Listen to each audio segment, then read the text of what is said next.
এখন জাতীয় সঙ্গীত গেতে বাধা দিয়েছে। আজকে এই আসার আগেই দেখলাম জগন্নাথ বিশ্ববিদ্যালয়ের ছাত্ররা তাদের আন্দোলনে তারা জাতীয় সঙ্গীত গাচ্ছে। তারা জাতীয় সঙ্গীতের পরেই তারা শুরু করেছে তীরহারা ওই ঢেউর সাগর পাড়ি দেব রে।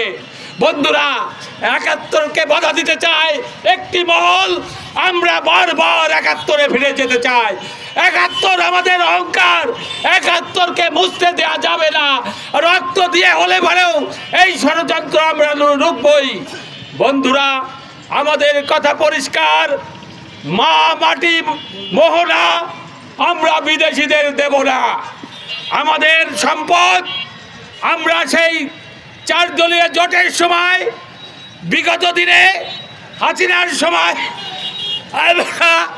বামপন্থীরা তেল গ্যাস রক্ষা কমিটি, আমরা সারা দেশে আমরা লং মার্চ করেছি।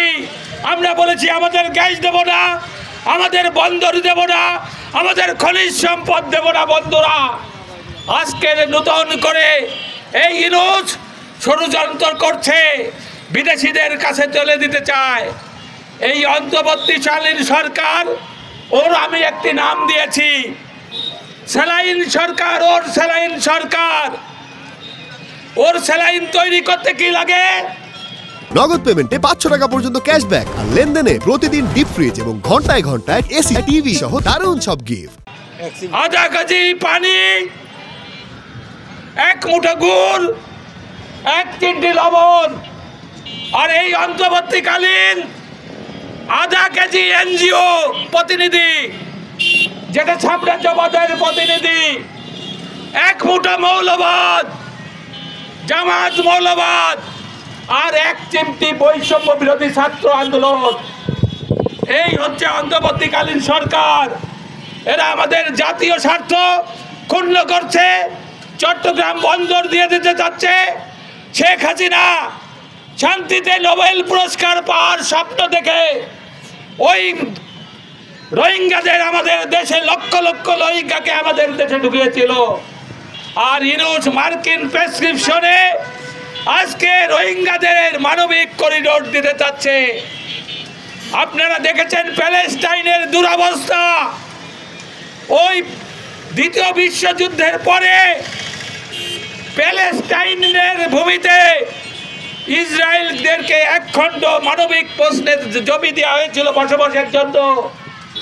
আজকে প্যালেস্টাইনেরা নিজ দেশে ওতে তাদের নাম নিশানা মুছে দিচ্ছে ইসরায়েল। আপনারা দেখেছেন রোহিঙ্গাদের এই মানবিক করিডোর, তাদের এই বাংলাদেশে থাকতে দেওয়ার পরিণতি আমাদের বাঙালিদেরকেও ওই রকম হবে। বন্ধুরা, সেই কারণে আমরা জীবন থাকতে মানবিক করিডোর হতে দেব না। আমাদের বন্দর বিদেশিদের দিতে দেব না। আমাদের মাটি হচ্ছে বিদেশি কোম্পানিকে অস্ত্র কারখানা করতে দেব না। মানবিক করিডোর বিদেশিদেরকে বন্দর দেওয়ার ভিতর দিয়ে হচ্ছে বহির শক্তি আমেরিকা, চীন, রাশিয়া, ভারত, পাকিস্তান তাদের শক্তি প্রদর্শনের জন্য আমার ভূমিতে আসবে, আমার ভূমিতে যুদ্ধ শুরু করবে। আমরা সেই যুদ্ধ খেলায় যাব না, যেতে পারি না।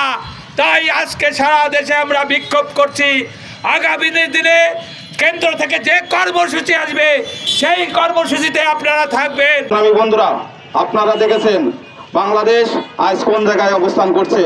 ৫ই আগস্টের পর একটি সরকার গঠন করে, সেই সরকার এখন কি তালবাহানা শুরু করেছে। সংগ্রামী বন্ধুগণ, আমরা যদি দেখি আমাদের মা মাটি মোহনা বিদেশিদের হাতে তুলে দেওয়ার যে পায়তারা চলছে, যে চক্রান্ত চলছে, তা আমরা হতে দেব না। সংগ্রামী বন্ধুগণ, আপনারা লক্ষ্য করেছেন শ্রমিকরা যখন তার ন্যায্য মজুরির দাবির আদায়ে রাজপথে নামে, তখন সেই শেখ হাসিনা সরকারের যে পেটোয়া বাহিনী, পুলিশ বাহিনী, তার থেকেও ন্যাক্কারজনকভাবে এই সরকার, এই অন্তর্বর্তী সরকারের পুলিশ বাহিনী সাধারণ শ্রমিকদের উপর অত্যাচার করেছে, নির্যাতন করেছে।